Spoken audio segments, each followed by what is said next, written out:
let me start first with a brief story. Before attending a dinner at my rowing club, I went into the bar. Seeing an attractive young lady, I thought that I would chat her up. Suddenly, there was an influx of people, and we were pressed together. My nose was squashed in the cleavage between two magnificent breasts. My embarrassment made me realize how tall the lovely lady was. I had, in fact, been introduced to one of the many continuing rapid changes related to our human bodies. The increase of height of 10 centimeters during the last few hundred years seems to have peaked in 1970. Here I am, rowing at the age of 91, with a 15-year-old who is already well over a head taller than me. There is continuing increase in girth. Obesity is now a major world health problem. World obesity has doubled since 1980. 12% of the world's population is obese. In the Americas, it is even 26%. Obesity can cause diabetes, heart disease, and cancer. Already 10% of the world's population suffer from diabetes. A world pandemic of diabetes is already a reality. By 2030, it is estimated that 50% of the US population will be obese.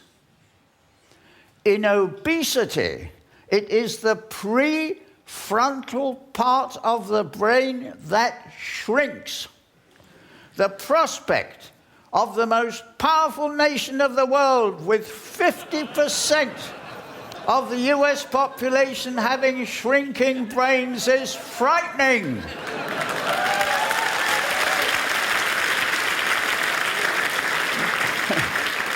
Never in human history have so many humans being so overweight and so obese.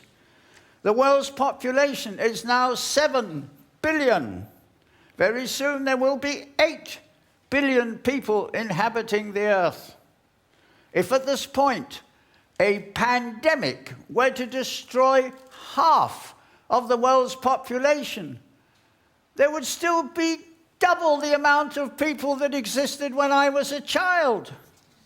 The continuing aging of the population is one of the most remarkable success stories of the human race in modern history. There will soon be more people over 60 than children under 15. But man has destroyed the wonder of aging by transforming it into an age of degeneration and disease. 92.2% of the over 65 in the United States has one or more chronic diseases. 40% of the 60 plus take 5 or more medicaments a day. 45% of the 85 plus have Alzheimer's. Natural, healthy aging is unseen, covered by a blanket of disease. In fact, it is falsely assumed that disease is a natural consequence of aging. Lift up the blanket and there could be surprises. Lifelong work, continuous education, competition in strenuous sports, beauty queens in old age could be a reality. The aged now, however, are overnourished, overmedicated, and physically and mentally inactive. Inactivity is a major cause of death. How did this happen? Our bodies are still those of the Paleolithic era, when we were hunter-gatherers. Food was scarce. that as much food as possible was consumed and the excess stored as fat so that we could survive the next famine.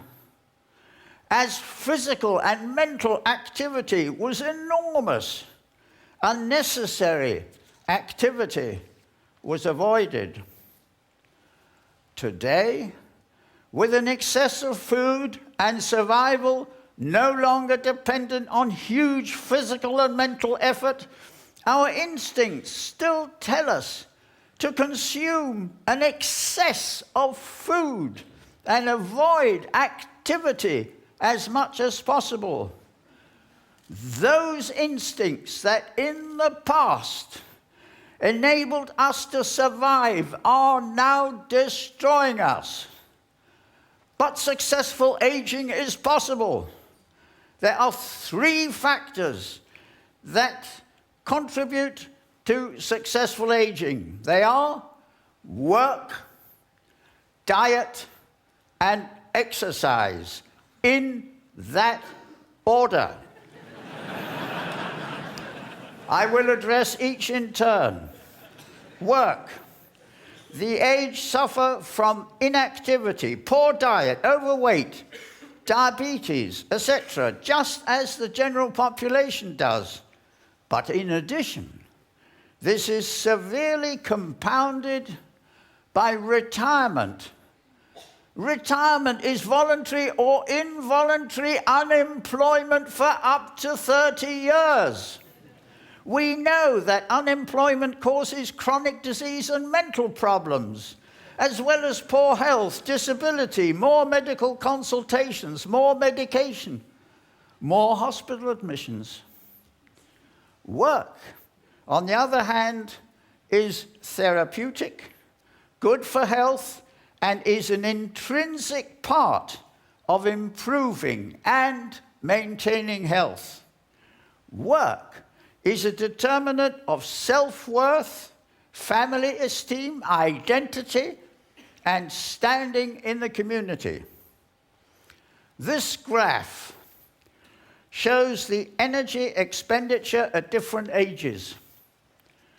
One can see that in retirement, the physical energy expenditure for occupation is removed, and the pensioner is left with little or no physical or mental activity. Remember, inactivity kills. In the UK, retirement was reduced from the age of 70 to 65 in 1946, when life expectancy was 65 years. The retirement age was never intended to be earlier than life expectancy. Today, however, retirement can start 25 to 30 years earlier than life expectancy. Our pension schemes are financially unsustainable.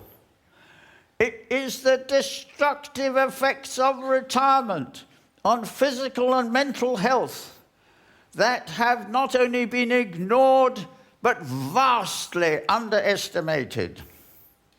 It is essential that the aged be integrated into the workforce, not only for financial, but also for health reasons. Retirement is not the end. It can be a new beginning, a chance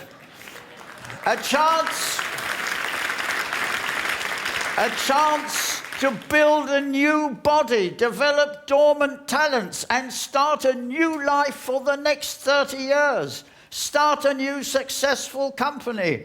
The 55 to 65 decade is the highest decade of entrepreneurial activity, with the highest long-term success rate.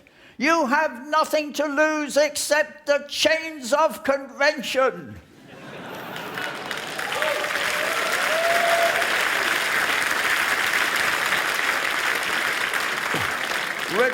Retirement is a massive health calamity and a future financial disaster. Diet. Fast, processed and junk food together with soft drinks take advantage of our cravings, Consuming these foods can lead to nutritional imbalance. Exercise.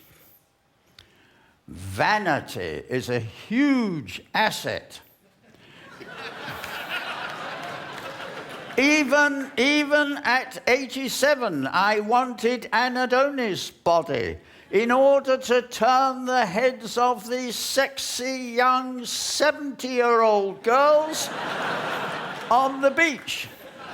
I wanted a six-pack, but my coach said we must first work on my bottom, which she said was a catastrophe.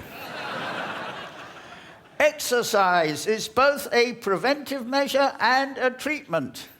The success rate of exercise therapy for a number of conditions is well over 40%. The number of diseases that are treatable by exercise is continuously increasing. Research has shown that those who participate in strenuous competitive sports live longer. Obviously, training for competition is more intense. And in addition, competition gives valuable adrenaline rushes. At present, longer life expectancy means an ever-extending period of state-supported or company-financed retirement, more disability and more health costs. This was never anticipated.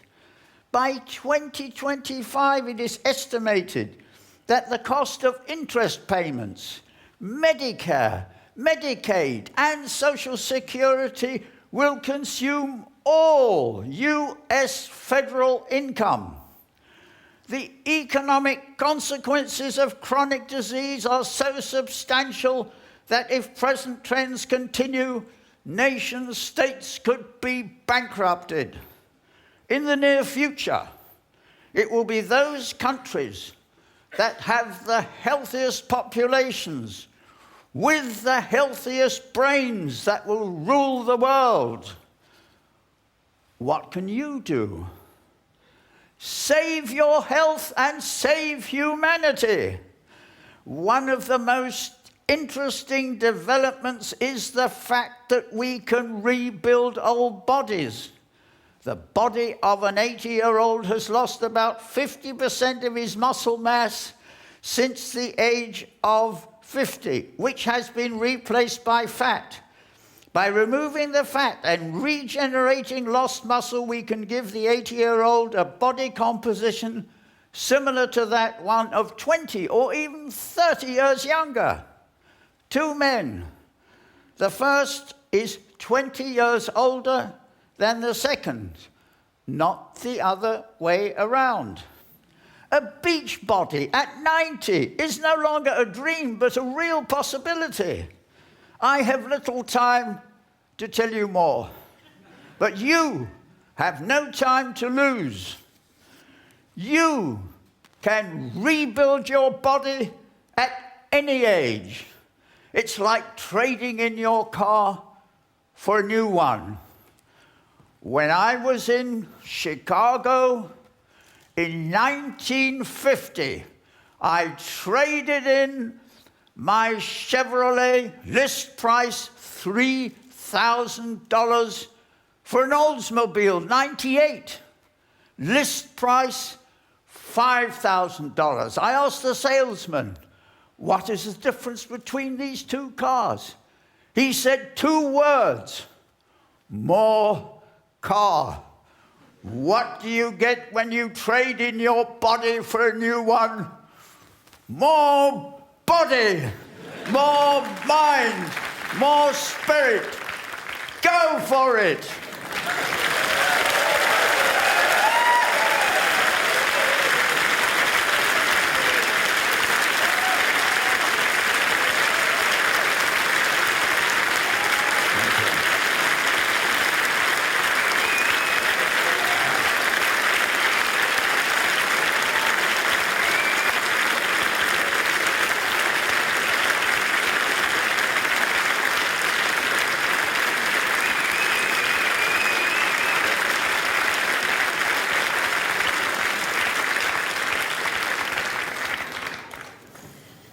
This was wonderful, Charles. I mean, I don't have to add anything. The reaction is so obvious.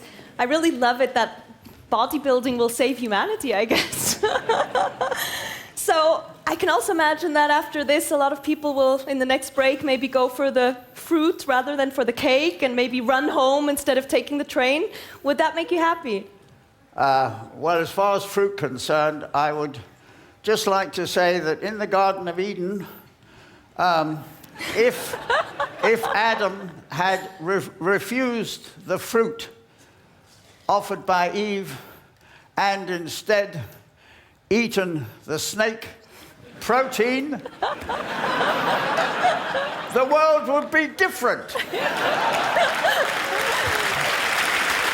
you, Charles. Thank you so much. Wonderful.